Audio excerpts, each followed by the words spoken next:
Hello friends, चलिए chapter number 4 change in profit sharing ratio के next topic की तरफ बढ़ते हैं, जिसका नाम है बच्चे revaluation of assets and reassessment of liabilities. इससे पहले हम लोग इस चैप्टर के 3 टॉपिक्स को कर चुके हैं, जहां पर हम लोगों ने सैक्रिफाइसिंग एंड गेनिंग रेशियो को कैसे निकाला जाता है, गुडविल का ट्रीटमेंट क्या होता है और रिजर्व या एक्यूमुलेटेड प्रॉफिट लॉसेस का ट्रीटमेंट कैसे किया जाता है, वो कुछ क्वेश्चन के साथ समझा टीएस ग्रेवाल के। आज हम लोग बात करने वाले हैं इस नए टॉपिक की। इसमें सबसे पहले हम लोग इस कॉन्सेप्ट को समझेंगे और उसके बाद इससे रिलेटेड कुछ क्वेश्चंस को स्टार्ट करेंगे। तो देखियो बेटा, सबसे पहले ये समझते हैं कि revaluation of assets and reassessment of liabilities होता क्या है और इसको क्यों यूज करना चाहिए, क्यों होता है इसकी अकाउंटिंग। इसको एक एग्जाम्पल के साथ समझते हैं। देखिए, सब मान के चलिए हमारे पास यहाँ पर 3 पार्टनर्स हैं बेटा, ए, बी और सी। इनका पहले से जो प्रॉफिट शेयरिंग रेशियो चल रहा है, यानी ओल्ड प्रॉफिट शेयरिंग रेशियो चल रहा है, फॉर एग्जांपल वो चल रहा है 3:2:1, राइट। तो इस रेशियो का क्या मतलब है? इस रेशियो का मतलब है कि जब इन्होंने अपनी पार्टनरशिप को स्टार्ट किया होगा तो उस टाइम पर इन्होंने एक रेशियो डिसाइड किया होगा, तो वो उसका ये रेशियो है। अभी तक ये कई सालों से, मान के चलते हैं पिछले 15 सालों से, 15 ईयर से ये इसी प्रॉफिट शेयरिंग रेशियो पर काम करते हुए आ रहे हैं, राइट। तो इसी रेशियो में इन्होंने बहुत सारी चीज़ों को कंट्रीब्यूट किया होगा, बहुत सारे प्रॉफिट्स को शेयर किया होगा। अगर लॉसेस हुएंगे तो भी इन्होंने इसी शेयर में आपस में शेयर किया होगा, राइट। तो इस वजह से ये हमारा प्रॉफिट शेयरिंग रेशियो ही तो होता है कि जो भी प्रॉफिट्स हो, लॉसेस हो, जो भी कंट्रीब्यूशन हो हमारे फर्म के अंदर, वो एक स्पेसिफिक रेशियो के अंदर हो। तो ये इनका रेशियो रहा था। अब इन्होंने क्या किया, इन्होंने अपने इस 15 साल के पीरियड के अंदर कुछ एसेट्स भी खरीदे होंगे बच्चे, कुछ एसेट्स भी खरीदे होंगे और इनके ऊपर कुछ लायबिलिटीज भी आई होंगी। तो अब क्या होता है कि जितने भी इन्होंने एसेट्स खरीदे होंगे, उन एसेट्स में कभी कभी कुछ प्रॉफिट होता है और कभी कभी कुछ लॉस हो जाता है। कहने का मतलब है कि मान के चलें, अगर इन्होंने एक लैंड खरीदी थी 15 साल पहले, इन्होंने एक लैंड खरीदी थी 15 साल पहले, जिसकी कॉस्ट थी से 20 लाख रुपीस। अब क्योंकि ये लैंड 15 साल पहले खरीदी थी, तो इसका मतलब आज की डेट में 15 ईयर्स के बाद क्या इसकी वैल्यू 20 लाख रुपीस ही रही होगी? तो आंसर इज नो सर, ये तो वैल्यू बढ़ गई होगी। लैंड की वैल्यू तो हमेशा बढ़ती है। तो आप मुझे बताओ, इस 15 साल में जब जब इस लैंड का प्राइस बढ़ा होगा, क्या आपने इसकी अकाउंटिंग में डाला होगा?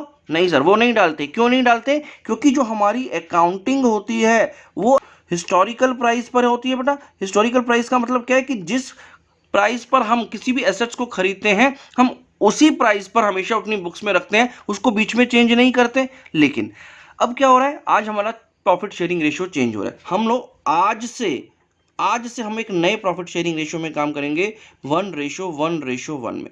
यानी आज के बाद हम लोग इक्वली रिस्पॉन्सिबल होंगे हर एक चीज के, चाहे प्रॉफिट हो चाहे वो लॉस हो। अब ये जो प्रॉफिट एंड लॉस सिर्फ बिजनेस का एक्टिविटी से कमाया हुआ प्रॉफिट या लॉस नहीं होता बेटा। इसके अंदर और भी बहुत तरह के डिफरेंट गेन्स आ सकते हैं, जैसे कि ये लैंड। अब लैंड की वैल्यू 15 साल पहले जब हमने खरीदा था तो 20 लाख रुपए की थी।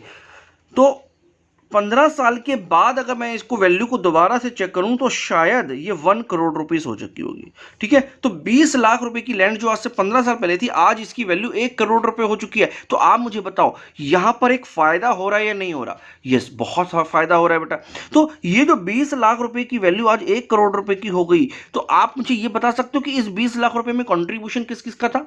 कंट्रीब्यूशन सर इन तीनों का था। किस रेशियो में था सर? 3:2:1 में था। भाई 15 साल पहले जब इन्होंने ये लैंड खरीदी होगी तो इस लैंड को इसी रेशियो में खरीदा होगा ना, तो इसी रेशियो में इनका प्रॉफिट भी बढ़ना चाहिए। आज की डेट में जिस दिन मैं न्यू प्रॉफिट शेयरिंग रेशियो में चेंजेस करने जा रहा हूं, उस दिन मुझे देखना पड़ेगा कि इस लैंड में कितना गेन हो चुका है बेटा, इस लैंड में कितना गेन हो चुका है। और ये जितना भी गेन हो रहा है, इस गेन पर किस पार्टनर का कितना हक है? सर, जितना जितना इनका प्रॉफिट शेयरिंग रेशियो था इस लैंड को खरीदने में, और आज तक में जितना जितना उनका प्रॉफिट शेयरिंग रेशियो है, उतना ही इस गेन में इनका हक होना चाहिए। यस, बिल्कुल सही बात है। लेकिन आप मुझे एक चीज बताओ, अगर आज मैंने इसको नहीं कंसीडर किया, आज मैंने इस बात को नहीं सोचा और मैंने इसको ऐसे ही पड़ा रहने दिया, 20 लाख रुपए की वैल्यू पर पड़ा रहने दिया और प्रॉफिट शेयरिंग रेशियो को चेंज कर दिया, तो क्या होगा? तो इन नियर फ्यूचर जाकर के 1 साल बाद, 2 साल बाद, अगले 5 साल के बाद इस लैंड की वैल्यू और आगे बढ़ चुकी होगी। ठीक है, तो उस दिन मान के चलते हैं ये 1 करोड़ 20 लाख रुपए हो जाती है। आज के 5 साल के बाद ये वैल्यू 1,20,00,000 रुपए हो जाती है। तो ये जो 20 लाख से लेकर के 1,20,00,000 रुपए तक का ये जो प्रॉफिट हो रहा है, इसको कैसे डिस्ट्रीब्यूट किया जाएगा? इसको उस टाइम के प्रॉफिट शेयरिंग रेशियो में डिस्ट्रीब्यूट किया जाएगा, जो कि गलत होगा बेटा। क्यों? क्योंकि यहां से लेकर के यहां तक पहुंचाने में, खरीदने से लेकर के इस गेन तक के पहुंचाने में इन पार्टनर्स का जो कंट्रीब्यूशन रहा है वो ये रहा है। ठीक है, तो जिस दिन हमारा प्रॉफिट शेयरिंग रेशियो चेंज हो रहा है, हमें क्या करना है, उस दिन इस एसेट्स की वैल्यू को चेक करना है कि भाई जिस दिन मैं इस प्रॉफिट शेयरिंग रेशियो में चेंजेस लेकर के आ रहा हूं, उस दिन हमारे पास कितना गेन आ गया इन एसेट्स के अंदर। ये गेन ही नहीं, ये हो सकता है लॉस भी हो। फॉर एग्जांपल, आपने एक मशीन खरीदी थी बच्चे, मान के चलते हैं आज से 5 साल पहले आपने एक मशीन खरीदी थी 10 लाख रुपए की। ठीक है, तो वो 10 लाख रुपए की मशीन आज से 5 साल पहले खरीदी थी, तो भी इसी प्रॉफिट शेयरिंग रेशियो में खरीदी होगी, क्योंकि आपने इस प्रॉफिट शेयरिंग रेशियो में इस मशीन को खरीदा था। तो आपका जो गेन या लॉस होगा वो भी इसी प्रॉफिट शेयरिंग रेशियो में होना चाहिए। और आज मैं देख रहा हूं कि इसकी वैल्यू रह गई है सिर्फ 1 लाख रुपए। तो यहां पर इस मशीन में क्या हो गया बेटा, इस मशीन में सर लॉस हो गया हमें। तो ये लॉस किसको कितना कितना बंटना चाहिए? तो सर ये लॉस तो इनको इनके इसी प्रॉफिट शेयरिंग रेशियो में बंटना चाहिए। जी हाँ बच्चे, तो अभी तक जब मैं इस प्रॉफिट शेयरिंग रेशियो को चेंज कर रहा हूं, तो अभी तक की जितने भी गेन या लॉसेस हैं उन्हें मुझे इनके ओल्ड प्रॉफिट शेयरिंग रेशियो में बांटना चाहिए। नहीं तो आगे जाकर के क्या होगा, देखो अगर मैं इस एग्जांपल की बात करूं जहां पर मुझे लॉस हो रहा है मशीन के केस में, तो यहां पर क्या होगा कि मैंने जब इस मशीन को कंट्रीब्यूट किया था, जब मैंने इस मशीन को खरीदने के लिए पैसा लगाया था, तो इस रेशो में लगाया था, राइट, इस रेशो में लगाया था। तो सबसे कम कंट्रीब्यूशन किसका था? 1 का था। और सबसे ज्यादा कंट्रीब्यूशन कितना था?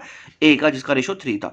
लेकिन जब मैं 15 साल के बाद या 5 साल के बाद इसका लॉस आ रहा है, तो इस लॉस को किस रेशो में डिवाइड करूंगा बेटा? तो इस लॉस को भी इसी रेशो में डिवाइड करना पड़ेगा, राइट। लेकिन अगर मैंने गलती से ये नहीं किया, यहां पर आज ये चेक नहीं किया, तो आगे जाकर के ये जितना भी लॉस है बेटा, फिर वो इनके बीच में बराबर बटेगा, जो कि गलत होगा। एक्चुअल में तो इन्होंने जितना भी ये लॉस किया या जितना भी यहां पर गेन कमाया, अगर इन्होंने ये जो गेन कमाया वो इनके इस प्रॉफिट शेयरिंग रेशियो की वजह से कमाया, इसमें इतना इतना इनका कंट्रीब्यूशन था, तो इसलिए मुझे आज ही अपने इन एसेट्स को इनके पुराने रेशियो के हिसाब से जो गेन आ रहा है वो बांट देना चाहिए।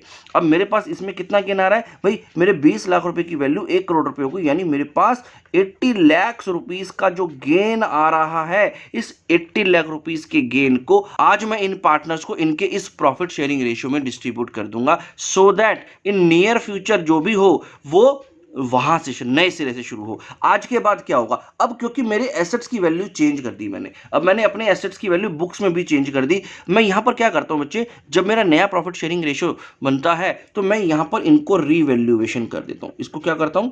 रीवैल्यूएशन का मतलब आज मैं अपनी बुक्स में जितने भी मेरे एसेट्स हैं, चाहे उसमें गेन हुआ हो चाहे मुझे उसमें लॉस हुआ हो, उनकी जो एक्चुअल वैल्यू आज की डेट में मार्केट में वैल्यू है, मैं उसको अपनी बुक्स में ले आ जाऊंगा। इसका मतलब होता है रीवैल्यूएशन। तो आज जितना भी मुझे गेन या लॉस हो रहा है, मैं उसको अपने आज तक के प्रॉफिट यानी ओल्ड रेशियो में डिस्ट्रीब्यूट कर दूंगा। अब आज के बाद इसके बीच में कुछ भी हो, अब आज के बाद अगर इसमें कुछ गेन होता है या लॉस होता है, तो फिर हम लोग ये जो नया रेशियो है इसके अंदर इसको डिस्ट्रीब्यूट करेंगे। लेकिन आज से पहले जितना हमारे पास गेन आया या लॉस आया वो इस रेशियो में आया, तो इसलिए आज हम उसी रेशियो में उस गेन को या लॉस को डिस्ट्रीब्यूट कर लेंगे बेटा। तो इसी वजह से हम लोग बनाते हैं रीवैल्यूएशन अकाउंट। अब इस रीवैल्यूएशन अकाउंट में एक तो हम लोगों ने बात करी बच्चे एसेट्स की, इसके साथ साथ हम लोग लायबिलिटीज की भी बात करते हैं। लायबिलिटीज में क्या होता है, जितनी भी हमारे पास लायबिलिटीज हैं, उन लायबिलिटीज पे भी तो अभी तक हमारा इतना इतना कंट्रीब्यूशन रहा होगा। तो जितना जितना भी हमने लायबिलिटीज अपने ऊपर बढ़ाई, वो लायबिलिटीज इस रेशियो में बढ़ाई बच्चे। अब इन लायबिलिटीज में भी हो सकता है कि मेरे पास जो भी चेंजेस आए हों, मेरी लायबिलिटीज में भी तो चेंजेस आ सकते हैं भाई। मेरे कुछ क्रेडिटर्स थे, वो क्रेडिटर्स इस रेशियो में मुझे पे करने थे, लेकिन आज मुझे पता चला कि वो क्रेडिटर्स को पे करने की जरूरत नहीं है, तो मुझे वहां कहीं फायदा हो रहा है। ठीक है, वो क्रेडिटर्स हैं वो अब है ही नहीं। मान के चलो कोई एक ऐसा पर्सन था जिसको आपने 20 लाख रुपया देना था, अब वो रहा ही नहीं, इस दुनिया में ही नहीं रहा। ठीक है, तो अब आपसे वो 20 लाख रुपए मांगने कोई नहीं आने वाला। तो ये 20 लाख रुपए का आपको जो गेन हो गया, ये गेन कौन से रेशो में बंटना चाहिए था? एक्चुअली इनके ओल्ड रेशो में बंटना चाहिए, यानी अभी तक के जो रेशो चल रहा है वो इसमें बंटना चाहिए। आज के बाद अगर मान लो आज मैंने इस गेन को नहीं देखा, आज मैंने इसको डिस्ट्रीब्यूट नहीं किया, तो आज के बाद इस गेन को किस रेशो में बांटा जाएगा? सर फिर तो न्यू रेशो में बांटना पड़ेगा, क्योंकि आपका प्रॉफिट शेयरिंग रेशो चेंज हो जाएगा। हमारे जो एग्रीमेंट है अब उसमें नया प्रॉफिट शेयरिंग रेशो आ जाएगा। लेकिन अगर आज के बाद अगर हम लोगों ने इसको देखा, तो फिर हमें इस गेन को, इस फायदे को नए रेशो में बांटना पड़ेगा। इससे क्या होगा? फिर इससे डिस्प्यूट होगा। इससे डिस्प्यूट होगा कि पहले तो इस रेशो में इन्होंने इस लायबिलिटी को झेला था, अब ये जो लायबिलिटी को जब फायदे की बात आई तो हम लोग नए रेशो में बांट रहे, तो इस वजह से इनमें डिस्प्यूट हो जाएगा। तो उस डिस्प्यूट को अवॉइड करने के लिए मुझे आज ही अपने एसेट्स का रिवैल्यूएशन और लायबिलिटीज का रीअसेसमेंट करना पड़ेगा। तो उसमें जितना भी फायदा या नुकसान होगा, जितना भी इसमें प्रॉफिट हो या जितना भी लॉस होगा रिवैल्यूएशन के अंदर, वो मुझे अपने इन पार्टनर्स को इनके पुराने रेशो में बांट देना है और उसे खत्म कर देंगे बेटा। अब आज क्या हो गया, इसको बांटने के बाद मैं अपनी नई वैल्यूज पर आकर के खड़ा हो जाऊंगा, और अब के बाद, आज के बाद जब नई वैल्यू मैंने अपनी बुक्स में डाल दी, उसके बाद अगर कुछ गेन होता है या लॉस होता है, तो फिर हम लोग नए रेशो में बांट सकते हैं, क्योंकि हमने पुराना हिसाब यहां तक बराबर कर लिया। तो आई होप बच्चे आपको ये टॉपिक समझ में आ गया होगा कि रीवैल्यूएशन अकाउंट होता क्या है और क्यों हमें इसकी जरूरत पड़ती है। देखिए, रीवैल्यूएशन अकाउंट सिंपल सा एक नॉमिनल अकाउंट है बेटा।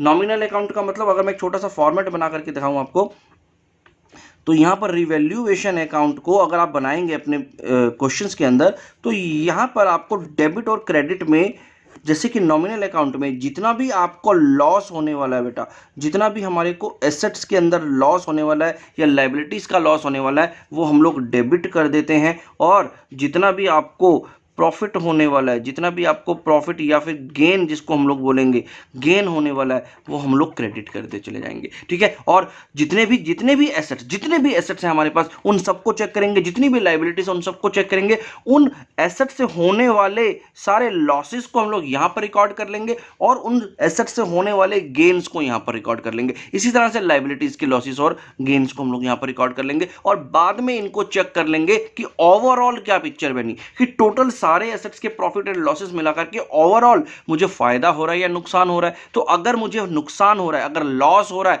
तो वो लॉस पार्टनर्स के ओल्ड रेशो में बढ़ जाएगा, लेकिन अगर मुझे यहां पर गेन हो गया बच्चे, तो गेन भी इनके ओल्ड रेशो में बांटना पड़ेगा। इस वजह से हम लोग रिवैल्यूएशन अकाउंट को यहां पर बनाएंगे। तो चलिए, अब इसको आगे समझने के लिए हम लोग टीएस ग्रेवाल के क्वेश्चंस के साथ बढ़ेंगे बेटा आगे, और क्वेश्चन नंबर 20 ऑनवर्ड्स हम लोग स्टार्ट करेंगे बच्चे समझना। तो चलिए देखते हैं क्वेश्चन नंबर 20 क्या बोलता है बेटा। देखिए, Ashish, Akash and Amit are partners sharing profit and losses equally. The balance sheet as at 31 March 2021 was as follows. देखिए पर क्या यहाँ पर ये जो तीनों पार्टनर्स हैं, ये अभी तक प्रॉफिट शेयरिंग रेशियो इनका क्या था? इक्वल था, और इसके बाद हमें एक बैलेंस शीट दे दी। देखिए इस बैलेंस शीट में क्या है, इस बैलेंस शीट में जो आपको ध्यान में रखना है बेटा, जैसे कि हमने पिछले टॉपिक में भी समझा था कि जितने भी हमारे रिजर्व्स होंगे वो पार्टनर्स का प्रॉफिट का हिस्सा होते हैं। तो वो जनरल रिजर्व्स को मुझे यहाँ पर ध्यान रखना है, या और भी कोई रिजर्व होता तो हम उसको देखते हैं। और इस केस में ये जो एडवर्टाइजमेंट सस्पेंस अकाउंट आ रहा है, जो कि एक फिक्टिशियस एसेट, इसको भी हमें यहाँ पर कंसीडर करना पड़ेगा। ठीक है, तो हमें यहाँ पर दो चीज़ों का पहले ध्यान यहाँ पर रखना है। इसके अलावा यहाँ पर हमें कुछ पॉइंट्स दे दिए बेटा। अब देखिए यहाँ पर क्या क्या पॉइंट्स दे दिए। The partner decided to share profit in the ratio 2:1। अब पहले इनका जो प्रॉफिट शेयरिंग रेशियो था वो इक्वल था, लेकिन आज के बाद 1 अप्रैल 2021 के बाद इनका जो प्रॉफिट शेयरिंग रेशियो होगा वो 2:1 हो जाएगा। They also decided that the value of stock be reduced to 1,25,000। इसका क्या मतलब हुआ? अब वो ये कह रहे हैं कि जो हमारा स्टॉक है, यहाँ पर देखिए ये बैलेंस शीट में हमें स्टॉक दिखा रहे हैं, तो यहाँ पर 1,40,000 रुपीज़ का स्टॉक है, लेकिन वो कह रहे हैं कि अब इसको रिड्यूस करके 1,25,000 कर दें, क्योंकि अब एक्चुअल सिनेरियो ये है, आज की डेट में जिस दिन हम लोग चेंज करने वाले हैं, उस दिन एक्चुअल में जो स्टॉक की वैल्यू है 1,25,000 रुपीज़ है। इसी तरह से मशीन को भी डिक्रीज कर देंगे 10% से, तो इसका मतलब मेरी मशीन भी डेप्रीशिएट होकर के सस्ती हो चुकी है, कम हो चुका है इसका प्राइस, तो यहाँ पर 10% इसके प्राइस को कम करना पड़ेगा। लैंड एंड बिल्डिंग बिल्डिंग को अप्रिशिएट करना है 62,000 रुपीज से। मतलब क्या हुआ कि ये जो मेरे पास लैंड एंड बिल्डिंग अभी 4 लाख रुपीज की दिखा रहा है, ये बढ़ करके 4,62,000 रुपीज हो गई है। तो यहां पर मेरा ये गेन हो रहा है इस लैंड एंड बिल्डिंग के अंदर। दूसरी तरफ provision for doubtful debtors be made at 5% on sundry debtors. अब ये जो हमारे जितने भी सन्ड्री डेटर्स हैं, अब हमें लग रहा है कि इसमें शायद 5% के ऐसे डेटर्स होंगे जो कि हमें बैड डेट में हो सकते हैं कन्वर्ट हमारे लिए, तो हम इसके लिए आज प्रोविजन बना लेंगे। तो यहाँ पर कहीं ना कहीं हमारा नुकसान होने वाला है। इसके बाद Akash was to carry out reconstitution of the firm at a remuneration of ₹10,000। देखिए ये क्या मतलब है, इसका मतलब क्या होता है। अब जैसे मैंने आपको बताया कि ये जितने भी एसेट्स हैं, जितनी भी लाइबिलिटीज हैं, हमें इनको रीअसेस करना पड़ता है, इनकी नई वैल्यू को जानना पड़ता है कि अब उनकी मार्केट में एक्चुअल वैल्यू क्या चल रही है। तो वो काम करने में कुछ खर्चे आते हैं बेटा। आप जब रिवैल्यूएशन कराते हो तो वहां पर आपको किसी कंसल्टेंट्स को हायर करना पड़ता है, किसी लॉयर को हायर करना पड़ता है, तो उन लोगों की फीस होती है। तो उन लोगों की फीस मिलाकर के बहुत सारे खर्चे हो जाते हैं, कागजी कार्रवाई होती है जिसके ऊपर आपके जो पेपर वर्क में कुछ खर्चा आ जाता है, तो उसे हम लोग बोलते हैं रिकंस्टिट्यूशन के अंदर आने वाले खर्चे। ठीक है, तो उन खर्चों को डील करने के लिए किसी एक पार्टनर को हमने रिस्पॉन्सिबल ठहरा दिया। यहाँ पे आकाश है इस केस में। तो आकाश को हमने बोला कि भाई हम आपको 10,000 रुपीज देते हैं और आप अब ये जितने भी खर्चे होंगे उसको डील कर लेना। ठीक है, तो आकाश को इस बात के लिए 10,000 रुपीज दे दिए फर्म ने। तो ये जो खर्चा हो रहा है, ये जो रेम्यूनरेशन हम लोग पे कर रहे हैं आकाश को, ये भी हमारा एक नुकसान है बेटा। ठीक है, तो अब ये सारे पॉइंट्स को ध्यान में रख करके हमें क्या करना है, जर्नल एंट्रीज को पास करना, ताकि हम इन सब का इफेक्ट दिखा सके। तो चलिए देखते हैं इसको किस तरह से हम लोग डील करेंगे। तो बच्चे क्वेश्चन नंबर 20 में क्योंकि हमसे यहाँ पर जर्नल एंट्रीज मांगी हैं, तो जर्नल एंट्रीज को डील करने के लिए आपको यहाँ पर दो बातों का ध्यान रखना है। पहला तो ये जितने भी आपके पॉइंट्स हैं, इन सभी पॉइंट्स के ऊपर आपको एक जर्नल एंट्री पास करनी होगी। यहाँ पर जहाँ पे जो भी प्रॉफिट या लॉसेस या गेन्स हो रहे हैं उन्हें हमें यहाँ पर देखना पड़ेगा। और इसके अलावा ये जो रिजर्व्स और ये फिक्टिशियस एसेट्स हैं, इनको भी हमें, जैसे कि अभी हम लोगों ने पिछले क्वेश्चंस में डील किया था, बिल्कुल वैसे ही इनको भी डील करना है और उसी से रिलेटेड जर्नल एंट्रीज भी पास करनी होगी। तो सबसे पहले अगर मैं यहाँ पर देखूँ, अगर आप क्वेश्चन देखें तो यहाँ पर आपके पास एक जर्नल रिजर्व पड़ा है जिसकी वैल्यू है 90,000 रुपये। तो हमें सबसे पहले उसको खत्म करना पड़ेगा। तो उसको खत्म करने के लिए आपके पास एक जर्नल एंट्री करनी होगी बेटा आपको, जिसमें आपको जनरल रिजर्व अकाउंट को डेबिट करना होता है। और क्योंकि यहाँ पर 90,000 रुपीज का जनरल रिजर्व है, अब मैं इस जनरल रिजर्व को क्या करूंगा बेटा, पार्टनर्स के ओल्ड रेशियो में डिस्ट्रीब्यूट कर दूंगा। ये हम लोग ऑलरेडी डिस्कस कर चुके हैं पिछले क्वेश्चंस के अंदर। तो यहाँ पर आशीष के कैपिटल अकाउंट में to Akash capital account, to Akash capital account and to Amit capital account, to Amit capital account. अब मैं इस 90,000 रुपीज को इन तीनों पार्टनर्स के ओल्ड रेशियो में डिस्ट्रीब्यूट कर दूंगा। इनका जो ओल्ड रेशियो था बच्चे वो इक्वल था, 1:1:1 था, यानी 30,000 रुपीज इनको इनके जर्नल रिजर्व के अमाउंट से मिल जाएगा। तो यहां पर हमने एक पहली एंट्री कर ली जिसमें हमने जर्नल रिजर्व को डिस्ट्रीब्यूट कर दिया, बीइंग जर्नल रिजर्व डिस्ट्रीब्यूटेड। ठीक है, तो यहां पर हमारी फर्स्ट एंट्री हो गई है। अब सेकंड एंट्री देखो क्या होने वाली है। सेकंड एंट्री में जितना भी हमारे पास फिक्टिशियस एसेट्स हैं बेटा, उन फिक्टिशियस एसेट्स को यहाँ पे हमें बांटना है। और यहाँ पर अगर आप क्वेश्चन में देखेंगे तो फिक्टिशियस एसेट्स के नाम पर एडवर्टाइजमेंट सस्पेंस अकाउंट है, तो अब वहां पर उसको भी खत्म कर देंगे। और आपको अच्छे से मालूम है फिक्टिशियस एसेट्स को खत्म करने के लिए हमें पार्टनर्स के अकाउंट को डेबिट करना होता है। तो यहाँ पर हम लोग आशीष के कैपिटल अकाउंट को डेबिट करेंगे, आकाश के कैपिटल अकाउंट को आप लोग यहाँ पर डेबिट करेंगे और अमित के कैपिटल अकाउंट को भी डेबिट करेंगे। तो तीनों पार्टनर्स के कैपिटल अकाउंट्स को आप लोग डेबिट कर देंगे और क्रेडिट हो जाएगा एडवर्टीजमेंट सस्पेंस अकाउंट। तो एडवर्टीजमेंट सस्पेंस अकाउंट क्या है, जैसे कि आपको पता है ये एक फिक्टिशियस एसेट है, तो इसको हम लोग यहाँ से बुक्स में से हटा देंगे और इसकी वैल्यू है बेटा 6,000 रुपीज़। और ये जो 6,000 रुपीज़ है इनके ओल्ड रेशियो में बढ़ जाएगा, यानी 2,000 ईच इनके अकाउंट से डेबिट हो जाएगा बेटा। तो यहाँ पर हम लोगों ने इस ट्रीटमेंट को भी कर लिया, बीइंग एडवर्टीजमेंट सस्पेंस डिस्ट्रीब्यूटेड।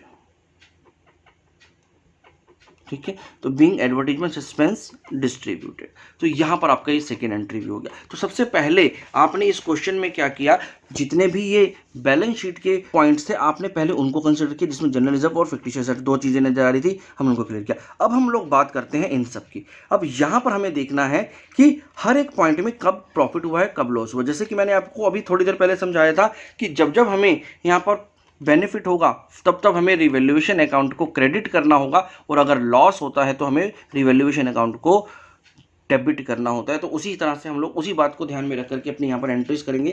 तो देखिए सबसे पहले अब किस किस चीज़ों में हमें यहाँ पर लॉस होने वाला है, यानी किन किन वजह से रिवैल्यूएशन जो रिवैल्यूएशन अकाउंट है वो डेबिट होने वाला है। तो चलो यहाँ पर पहले उसको समझते हैं। अब अगर मैं यहाँ पर बात करूँ तो क्या क्या चीज़ ऐसी है, कौन कौन सा एसेट ऐसा है जो कि मेरा रिड्यूस होने वाला है। तो सबसे पहले स्टॉक की बात की गई, तो स्टॉक मेरे पास यहाँ पर रिड्यूस हो रहा है बेटा, तो यहाँ पर एक लॉस है। तो स्टॉक में जो हमारा लॉस है वो कितना है यहाँ पे देखेंगे। अभी तक जो मेरा स्टॉक था वो 1,40,000 रुपीज़ का था, अब ये घट करके 1,25,000 रुपये रह जाएगा, 1,25,000 रुपीज़ रह जाएगा। तो यहाँ पर जो मेरा टोटल लॉस हो गया वो 15,000 रुपीज़ का हो गया बेटा। तो यहाँ पर आपको to stock account 15,000 rupees record करना। इसका मतलब क्या हुआ कि मेरा जो स्टॉक है वो 15,000 रुपीज़ से कम हो रहा है, तो इस वजह से मैंने अपने इस एसेट को क्रेडिट कर दिया बेटा।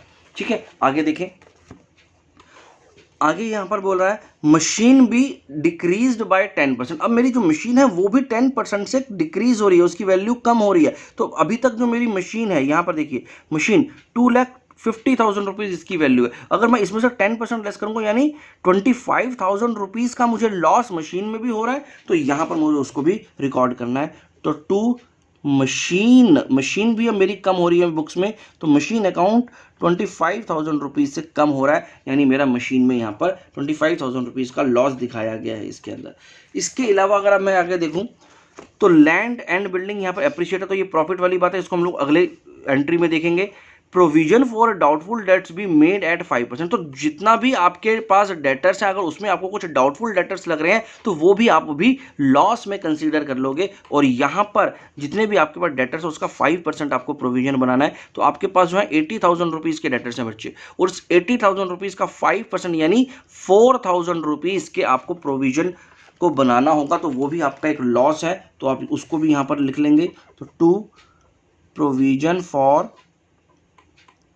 डाउटफुल डेटर्स अकाउंट, और ये जो आपका टोटल लॉस है वो 4,000 रुपीज़ का हो रहा है, तो मैंने उसको भी यहाँ पर अपने लॉस में कंसीडर किया। देखो आपको क्या करना है, सबसे पहले जितने भी लॉसेस है पहले मैंने उनकी एंट्रीज कर रहा हूँ, और उनकी एंट्रीज करने के बाद हम उसको जितना भी टोटल लॉस हो रहा होगा उसको रिवैल्यूएशन अकाउंट में डेबिट कर देंगे। तो और देखते हैं और क्या है इसके अलावा हमारे पास। अब इसके बाद अगर देखें तो आकाश को हमने 10,000 रुपीज़ रेम्यूनरेशन के रूप में दिए हैं, जिससे वो ये जितना भी रिकंस्टिट्यूशन ऑफ द फर्म हो रहा है, उसका जो रीअसेसमेंट हो रहा है, रीवैल्यूएशन हो रहा है, उसके खर्चों को वो पूरा कर सके। तो अब हमें आकाश को 10,000 रुपये यहाँ पर देने थे, जो कि हमारा एक लॉस है बेटा, एक खर्चा हो रहा है, तो उसको भी हम लोग यहाँ पर ऐड कर देंगे, और यहाँ पर आ जाएगा आकाश के कैपिटल अकाउंट में हम लोग वो 10,000 रुपीज़ को डाल देंगे, क्योंकि हमने आकाश को बोल दिया वो खर्चा करने के लिए, और आकाश को हम लोग रिम्यूनरेशन पे कर रहे हैं, राइट। तो अगर मैं यहाँ पर देखूँ तो मैंने ये सारे पॉइंट्स को डिस्कस कर लिया है, इसमें एक ही पॉइंट अभी तक हम लोगों ने छोड़ा, लैंड एंड बिल्डिंग, जहाँ पर वो एप्रिशिएट हो रही है, यानी वो उसकी वैल्यू बढ़ रही है बेटा। तो इसको हम लोग अलग एंट्री में करेंगे, बाकी सारी एंट्रीज हम लोगों ने यहाँ पर कर ली हैं। तो यहाँ पर अगर आप इसको टोटल करें तो इसको टोटल करने से आपके पास टोटल 54,000 रुपीज़ का लॉस हो रहा है बेटा, और लॉस जब भी होते हैं हम लोग रिवैल्यूएशन अकाउंट को डेबिट करते हैं, जैसे कि अभी थोड़ी देर पहले हम लोगों ने कॉन्सेप्ट में समझा था, राइट। तो ये हमारे पास एक और एंट्री हो गई, एंट्री नंबर 3, राइट। अब इसके बाद आगे क्या करना है, इसके बाद हमें जो एक पॉइंट हमने यहाँ पर छोड़ दिया था जिसमें लैंड एंड बिल्डिंग एप्रिशिएट हो रही थी, उसकी भी जनरल एंट्री करनी है। तो देखिए उसकी जनरल एंट्री क्या होगी बेटा, 4th एंट्री। अब देखिए क्योंकि यहाँ पर मेरी जो लैंड एंड बिल्डिंग ये बढ़ने वाली है, तो इसका मतलब मुझे इसको बुक्स में भी बढ़ाना पड़ेगा।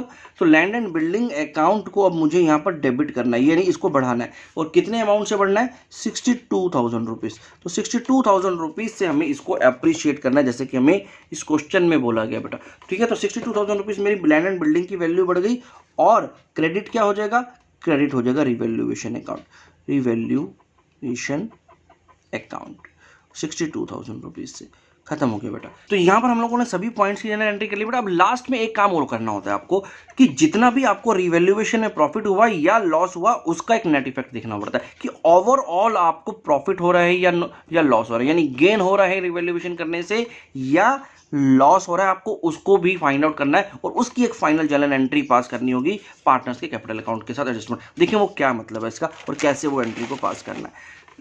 अब इस केस में देखो आपके पास अगर मैं जनरल एंट्री के लिए एक जगह छोड़ रहा हूँ बेटा, एक फाइनल जनरल एंट्री मेरी यहाँ पर पास होनी है 5th नंबर। तो इसमें अगर मैं देखूँ तो आपके पास रिवैल्यूएशन का लॉस और प्रॉफिट कितना है। तो रिवैल्यूएशन लॉस की अगर मैं बात करूँ या पहले हम लोग प्रॉफिट की बात कर लेते हैं। रिवैल्यूएशन प्रॉफिट या फिर गेन की अगर मैं बात करूँ तो मेरे पास रिवैल्यूएशन का गेन कितना आ रहा था बेटा। तो यहाँ देखें रिवैल्यूएशन का जो गेन आ रहा है मेरे पास वो 62,000 रुपीज़ का आ रहा है, यानी मेरे एसेट्स को चेंज करने से मुझे यहाँ पर 62,000 रुपीज़ का फ़ायदा हुआ था। लेकिन वहीं पर अगर मैं रिवैल्यूएशन के लॉस की बात करूं, तो मेरा जो टोटल लॉस हुआ था इन सब एसेट्स के अंदर वो था 54,000 रुपीज़। तो 54,000 रुपीज़ का मेरे पास लॉस आया। तो नेट इफेक्ट अगर इसका देखें तो 8,000 रुपीज़ का मेरे पास फिर भी प्रॉफिट हुआ बेटा। अगर मैं इस लॉस को भी कंसीडर कर लूँ इस प्रॉफिट के ऊपर तो भी मुझे 8,000 रुपीज़ का कहीं ना कहीं गेन हो रहा है हमारे रिवैल्यूएशन के अंदर, राइट। तो अब इस रिवैल्यूएशन के गेन का आपको क्या करना है। देखिए जो ओवरऑल गेन हुआ इस गेन को आपको पार्टनर्स में ओल्ड रेशो में बांट देना है। तो इसकी एंट्री क्या हो जाएगी बेटा, जितना भी आपके पास रिवैल्यूएशन अकाउंट में गेन आया उसको हम लोग डेबिट कर देंगे, यानी यहां पर टोटल जो गेन आया वो 8,000 रुपीज़ का आया। इसको हम लोग क्रेडिट कर देंगे to Ashish capital account, to Akash capital